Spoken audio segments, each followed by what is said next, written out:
এটা ছিল বেশি পাকামো করার ফল। বেশ অনেক দিন ধরে এই জিনিসটার ভিডিও আমি ফেসবুকে দেখছি, মানে ঘুরে ফিরে যেন এটাই আমার চোখের সামনে আসছিল। আমারও বিষয়টা এত ভালো লেগেছিল যে আমি ভেবে নিয়েছিলাম যে আমিও একবার ট্রাই করব।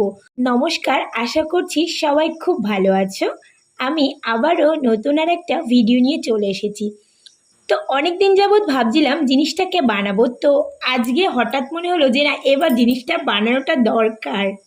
আমার সরঞ্জাম দেখে যদি বুঝতে না পারো যে এটা কি বানাচ্ছি, তো ওয়েট করে যাও, শেষ পর্যন্ত দেখো যে ঠিক এটা কি হতে চলেছে। তো আমি এখানে দুটো গ্লাস, অর্থাৎ একটা ফাঁকা গ্লাস আর একটা গ্লাসে জল, সাইডে কিছু মোমবাতি। তো একটা গ্লাসের মধ্যে আমি এখানে কিছু দীঘার সমুদ্রের কিছু ঝিনুক, এখানে আমি 4-5টা মতো পার্ল দিয়ে দিয়েছি। এরপর আমি একটা অভ্র নিয়ে নিয়েছি, এটা ছিল রানী কালার। তো কিছুটা অভ্র আমি এখানে ঢেলে মিক্সড করে নেব।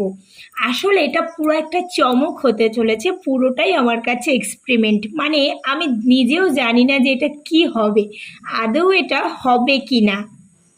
আমি এটা বানাচ্ছি আর মনে মনে ভাবছি এটা কি পুরোটাই নষ্ট হবে না কি যে হবে একটা।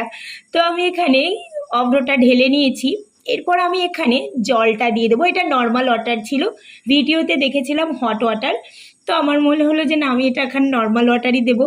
ভিডিওতে অনেক সময় এখানে রেজিনও দিয়েছে, তো রেজিন সম্পর্কে নো আইডিয়া আমার। তো আমি জল দিয়েই করব। এবার এখানে আসল যেটা, সেটা হচ্ছে এই মোমবাতিগুলো।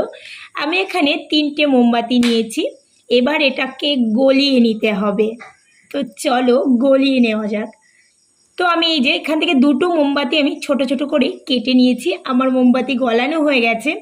তোমরা যদি কেউ ট্রাই করো, এটা খুব সাবধানে করো। ওই গ্লাসটাতে আরও একটু জল দিয়ে নিলাম, মনে হলো আর একটু জল দিলে ভালো হবে। তো এবার আমি গলানো মোমবাতিটা ঢেলে দিচ্ছি। খুব সাবধানে করবে, এটা সত্যি খুব সাবধানে করা উচিত।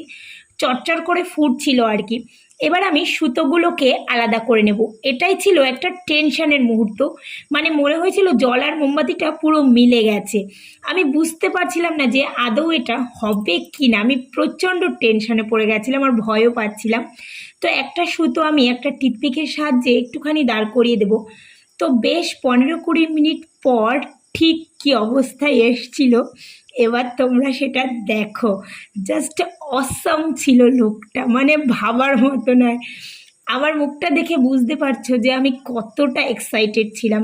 আর এই যে সুতো কাটার ব্যাপারটা, এটা আমি অনেক কষ্টে করেছি। তো পুরো লুকটা দেখো কি কিউট এসেছে, মানে আমি ভাবতে পারছি না